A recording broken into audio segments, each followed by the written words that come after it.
Hello, my friends. Welcome back to 15 Minutes of Slow English. I'm so happy you're here. Let's take a deep breath and begin together, slowly. Today I want to talk about something that almost every English learner feels. That strange moment when you understand everything, but your mouth stays quiet. You listen. You understand the words, the jokes, even the details. But when it's your turn to speak, your mind goes blank.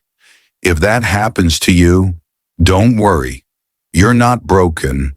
You're just at a very normal stage in your English journey. And today we'll explore why this happens and how real learners from around the world found their voice again.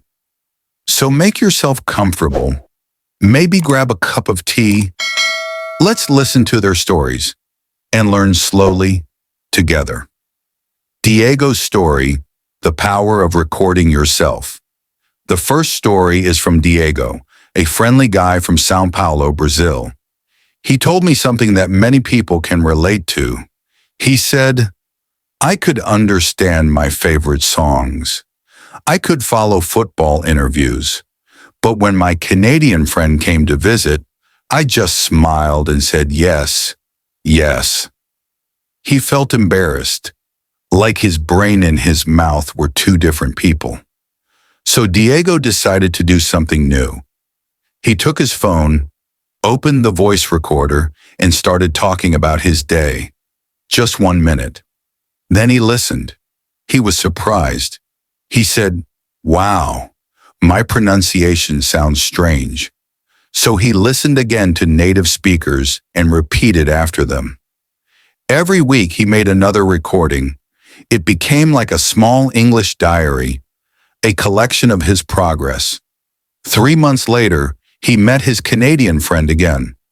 This time he talked with confidence. He laughed, he shared stories, he felt proud. His secret was simple. Record, listen, repeat. That's how you train your ear and your mouth at the same time. Maria's story, Shadowing and Flow. Now let's travel to Madrid, Spain. Maria had studied English for many years. She got good grades. She understood grammar, teachers, and songs. But when she tried to speak, nothing came out. Her hands shook. Her face turned red. She said, "I wanted to talk, but my tongue didn't move." One morning she found a YouTube video about shadowing. It said, "Listen and repeat at the same time." So she tried. Every day before work, she listened to short podcast clips, 5 to 10 seconds, and repeated them again and again. At first she made many mistakes, but after a week, her mouth started to move faster. After 2 weeks, her brain stopped translating. English began to flow. Then one day a tourist asked her for directions, and she answered, easily, naturally. She said, "I almost cried with joy." Now she shadows every day, even just 10 minutes. She says it connects her ears, her brain, and her mouth. Her message to you: don't wait for perfect grammar, just repeat. The words will start to dance on their own. Arif's story, The Imitation Diary. Next comes Arif from Dhaka, Bangladesh. He used to watch English movies all the time. He could understand almost everything, but when it was time to speak, he froze. One evening, he watched an interview with his favorite football player. He loved how natural the player sounded, so Arif decided to imitate him. Every night for just 5 minutes, he chose one short video, listened carefully, and then pressed record. He copied the rhythm, the tone, the emotion, not the words from a text, but the music of the language. After a month, he joined an online English club. He still made mistakes, but people told him his speech sounded smooth and natural.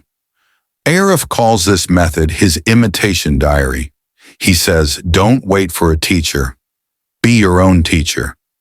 That's how he built confidence, one short imitation at a time. Kenji's story, thinking in English. Let's move to Japan. Kenji lives in Osaka. He always loved English movies. With subtitles, he understood almost everything. But when it was time to talk, his brain became slow. He said, I always think in Japanese first, then I try to translate.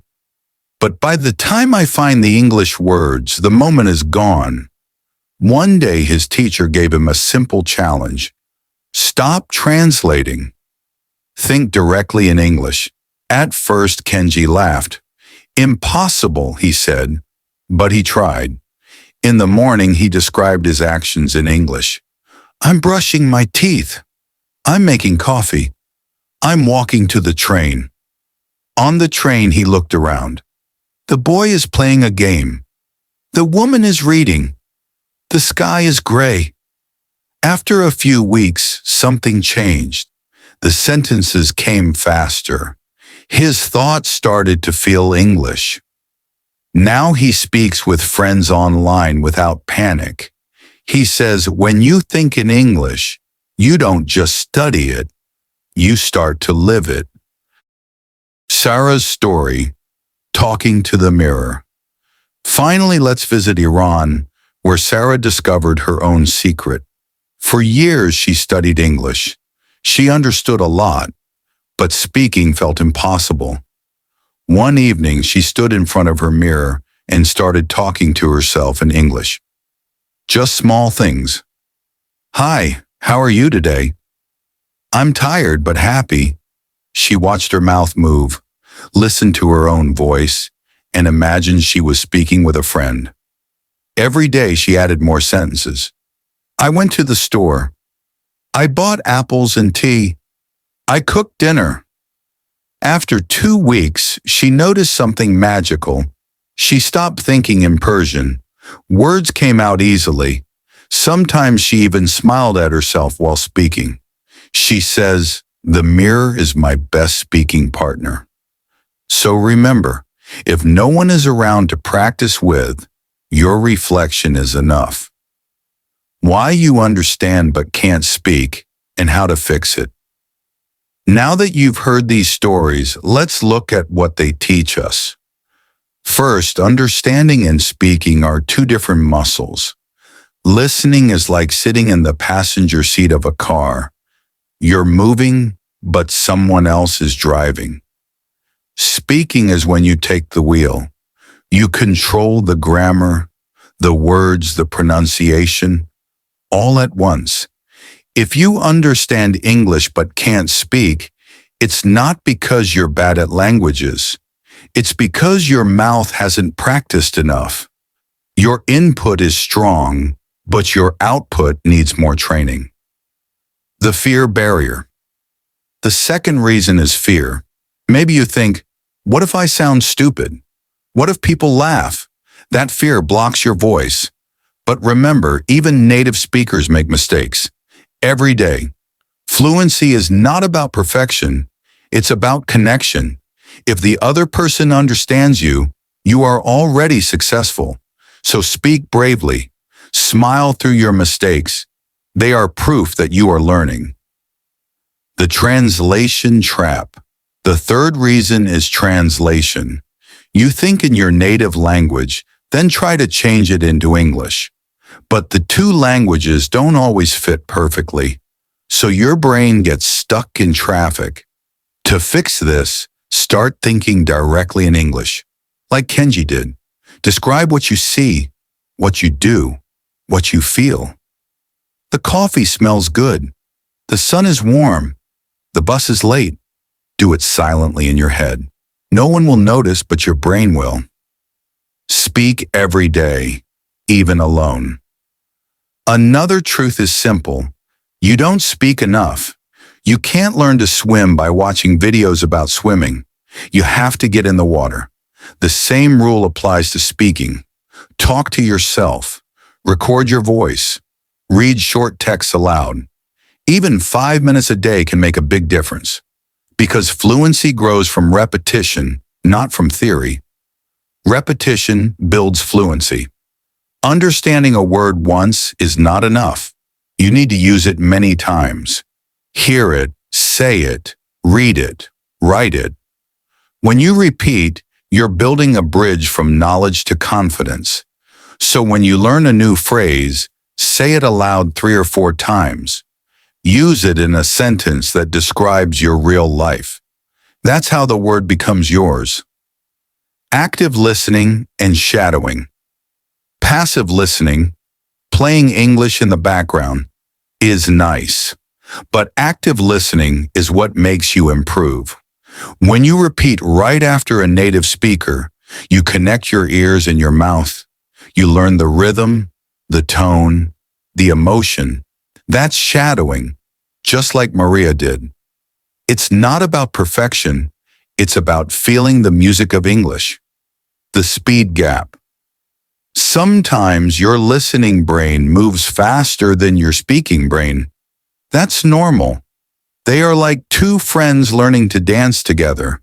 At first, their steps don't match, but with practice, they begin to move as one. The more you practice real conversation, even short ones, the quicker your brain will switch from understanding to speaking. Building the habit of fluency. Some people say, "I'm just not good at languages." That's not true. Fluency is not a gift. It's a habit. If you speak a little every day, you are already on the path. Step by step, word by word, your confidence grows quietly. Even talking to yourself is part of the journey. Every small moment counts. Conclusion. Your English voice is waiting. So my friend, if you understand English but still can't speak, please remember, there is nothing wrong with you. You don't need more talent. You just need time, practice, and courage. Your brain already knows the language. Now it's time for your mouth to join the team. Start today. Speak to yourself, to your phone, to your mirror, to the sky if you want. Because the only way to learn speaking is to speak. And the more you do it, the easier it becomes. Thank you for spending this time with me here on 15 Minutes of Slow English. I believe in you. Keep listening, keep speaking, and most of all, keep growing. See you next time, my friend. Bye for now.